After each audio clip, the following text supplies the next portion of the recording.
नमस्कार। ये कक्षा 8 का अध्याय 2 का दूसरा पाठ बनाने जा रहे हैं। इसके अंदर हमें घनमूल कैसे निकालते हैं वो हम इसके अंदर देखेंगे।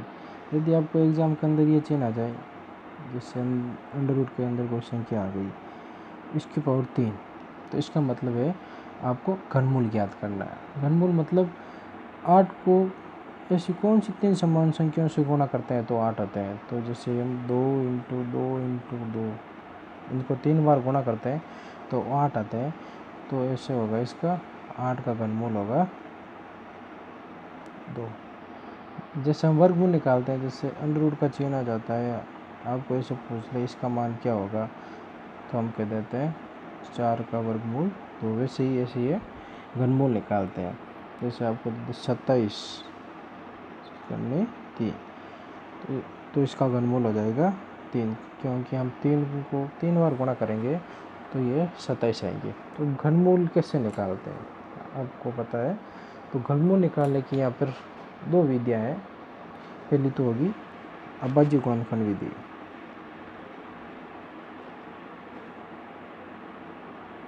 अभाज्य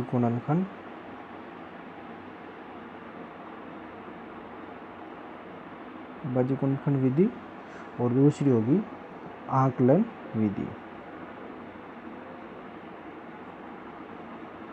आकलन विधि, हम इन दोनों विधि के द्वारा घनमूल निकालेंगे। तो हम पहले निकालते हैं अभाज्य गुणनखंड विधि से घनमूल निकालना। जैसे आपको कोई संख्या दे दे, जैसे 216 दे दी, तो इसका घनमूल निकालना है। तो पहले इसका अभाज्य गुणनखंड करेंगे हम।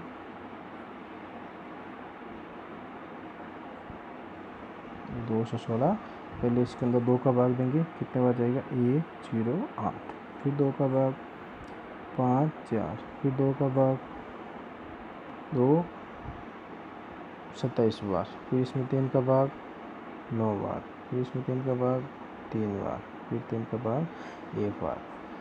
तो ये हो गई 2 की पावर 3 इंटू 3 की पावर 3, तो 2 इंटू 3 6। तो इसका घनमूल होगा 6। यदि हम 6 को 3 बार गुणा करेंगे, 6 इंटू 6 इंटू 6, तो हमें 216 प्राप्त होंगे। और एक दो एग्जाम्पल और लेते हैं हम। उस एग्जाम्पल के द्वारा हम देखेंगे, जैसे 2 7 4 4। अब इसका हमें घनमूल निकालना है। इसे आ जाता है, इसका घनमूल निकालना है। तो पहले इसका हम अभाज्य गुणनखंड करेंगे, तो 2 का भाग देंगे 1 3 7 2, फिर 2 का भाग 6 बार जाएगा 12, 8 बार जाएगा 16, 6 बार, फिर 2 का भाग 3 4 3, फिर 7 का भाग 4 9, फिर 7 का भाग 7 7 1। तो इसका घनमूल कितना हो जाएगा 2 इंटू 7 बराबर 14। हम 14 को 3 बार गुणा करेंगे तो ये संख्या प्राप्त होगी। एक दो एग्जाम्पल और निकालते हैं हम।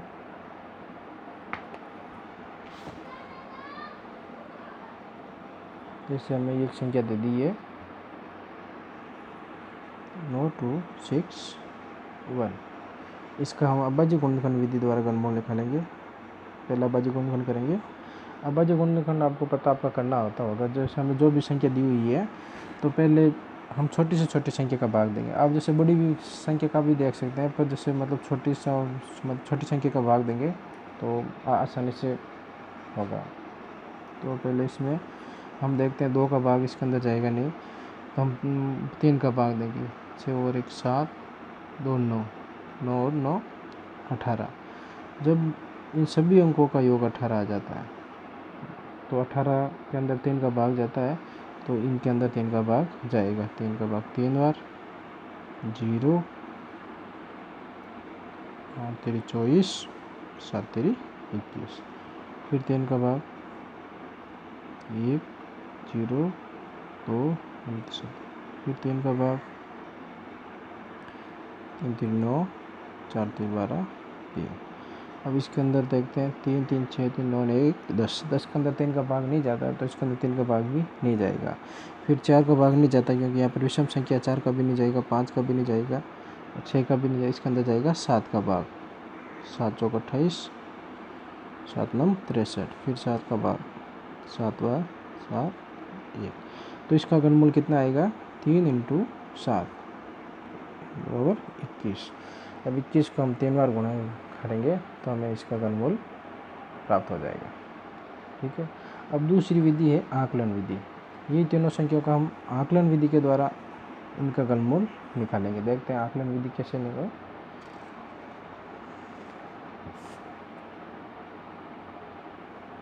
दूसरी होती है आकलन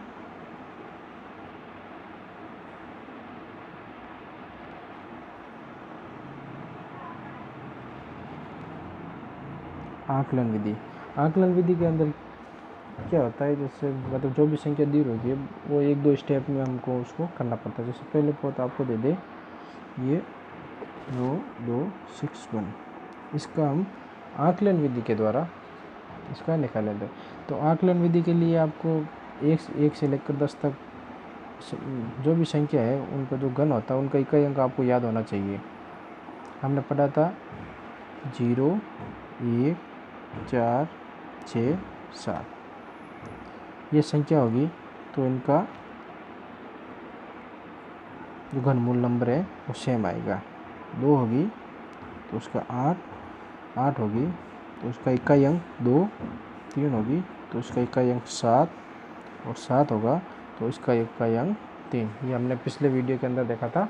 अब देखते हैं इसको कैसे सरल करते हैं। सबसे पहले जो भी संख्या दी होती है हमें उनका 3-3 का जोड़ा बनाना पड़ता है, और मतलब जोड़े के अंदर जो इकाई अंक है उसको यहाँ पर देखना है। यदि इकाई अंक 1 होगा तो हमने देखा था जिस संख्या का इकाई अंक 1 होता है उसका घन हमेशा घन का नंबर सेम होता है। जैसे यहाँ 1 है तो इसका भी 1 होगा, और जो ये दूसरा है ये 3-3 के जोड़े बन गए, एक ये 3 का नहीं बन रहा तो ये यहाँ पर 1 ही बना। और तो यहाँ पर हमें 1 से लेकर 10 तक घन याद होने चाहिए। हम देखेंगे अब 9 कहाँ तक आते हैं। 1 का घनमूल 1, 2 का घन 8 और 3 का घन 27। ये 2 और 3 के अंदर 2 और 3 के बीच आते हैं। ये 2 और 3 घन के बीच में आते हैं, और जो पहला अंक होगा वो इसका ये होगा इसका, तो ये होगा इसका 21 घन होगा। दूसरा एग्जाम्पल हम देखा जैसे 27 और 44।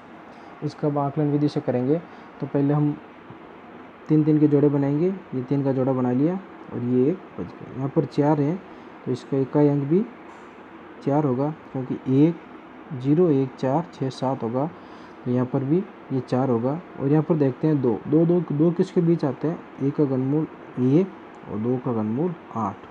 ये 1 और 2 के बीच आते हैं तो इसका पहला अंक यहाँ आ जाएगा, तो ये हो गया 14। 1-2 एग्जाम्पल और लेते हैं।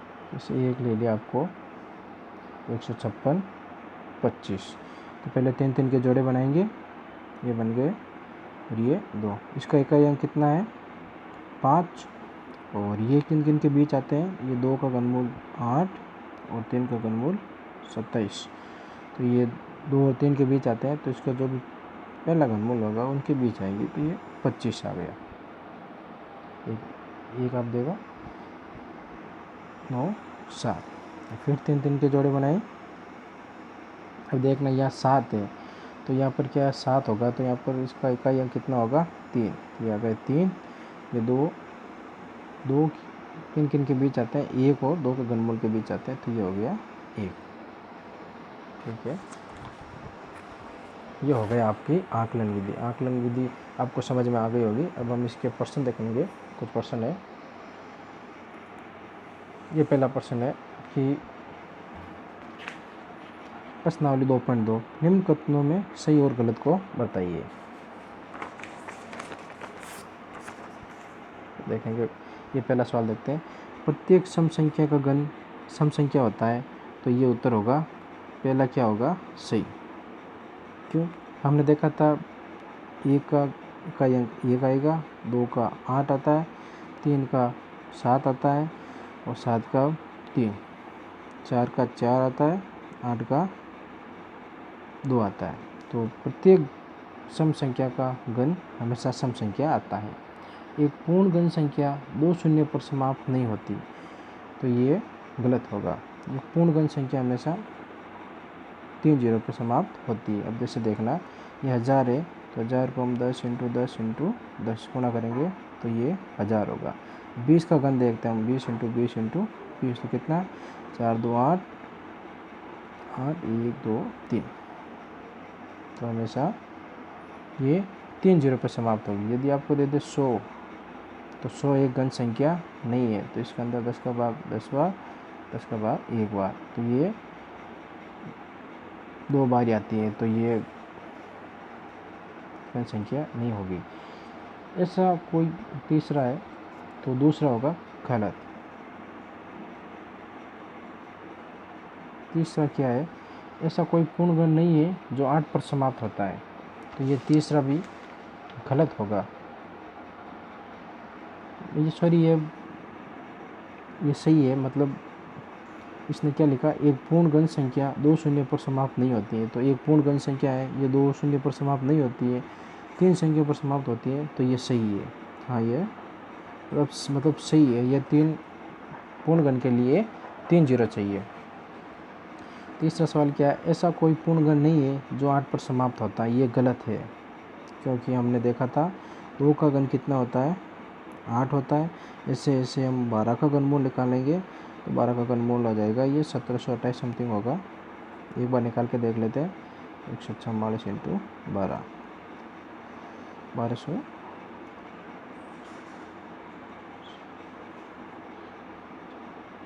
ये 1728 होता है।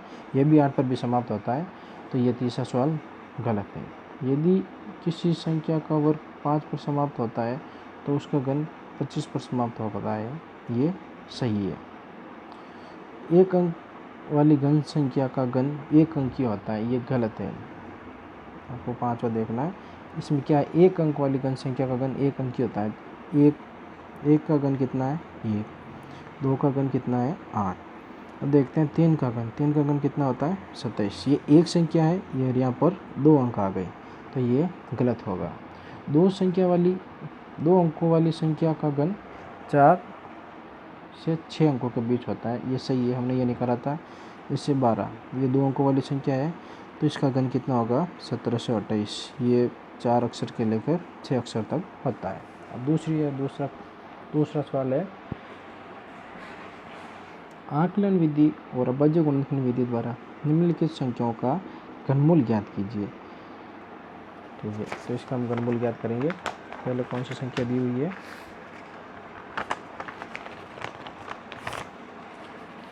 मैं यहाँ पर 3 संख्या दी हुई है। एक तो 64 का निकालेंगे पहले, 64, उसके बाद 343, उसके बाद 5 8 3 2, और उसके बाद 1 0 6 4 8। इन 4 का निकाल लेंगे, बाकी आप अपने स्तर का निकाल लेना। पहला है 64, तो 64 का घनमूल हमको सीधा याद है, 64 का घन 4 होता है। फिर भी हम अभाज्य गुणनखंड विधि द्वारा इसका देखेंगे। 64, इसका घनमूल करेंगे, पहले 2 का भाग देंगे, कितने बार जाएगा, 32 बार, फिर 2 का भाग 16 बार, फिर 2 का भाग 8 बार, फिर 2 का भाग 4 बार, फिर 2 का भाग 2 बार, फिर 2 का भाग 1 बार। तो ये आएगा 2 का क्यूब × 2 का क्यूब। ये 3 के जोड़े बन रहे हैं, तो 2 × 2, इसमें से दोनों एक एक निकालेंगे तो हो जाएगा 4। तो ये सीधे, और इसको आकलन विधि द्वारा हम सीधे कर सकते हैं। जैसे 3 का जोड़ा बनाना, 3 का जोड़ा नहीं बना, 0 लगा दो, तो ये 3 का एक जोड़ा ही बना, और इसका इकाई अंक 4 है, तो घन संख्या 4 आ जाएगी। देखते हैं 343। इसका हम एक से लेकर 10 घन याद होंगे, तो ये देखते पता चल जाता है ये कितने का घन है, 7 का घन है। इसका अभाज्य गुणनखंड विधि से भी अभी निकाल के देख लेते हैं। 7 का भाग देंगे, 7 × 4 = 28, 7 × 9 = 63, फिर 7 का भाग 7 7, फिर 1 ही आ गया। ये देखते हैं 58 32 5832। पहले हम आकलन विधि द्वारा देखते हैं, तो आकलन विधि द्वारा देख लिए, ये 3 के जोड़े बना लिए, ये 3 का एक ये हो गया, एक अंक यह हो गया। पहले देखते हैं इसका इकाई अंक कितना है, 2 है, तो घन संख्या का इकाई अंक कितना होगा, घनमूल का इकाई अंक कितना होगा, 8। ये 5 है, तो 5 किन किन के मध्य आता है, ये 1 और 2 के मध्य आता है, 1 ये 2 के मध्य आता है, तो ये होगा 18 का घनमूल। अब भाज्य गुणनखंड विधि द्वारा देखते हैं, 332 इसका निकालने पहले 2 का भाग देंगे, कितने बार जाएगा, 4 बार, 9 1 6, फिर वापस 2 का भाग, फिर 2 का भाग,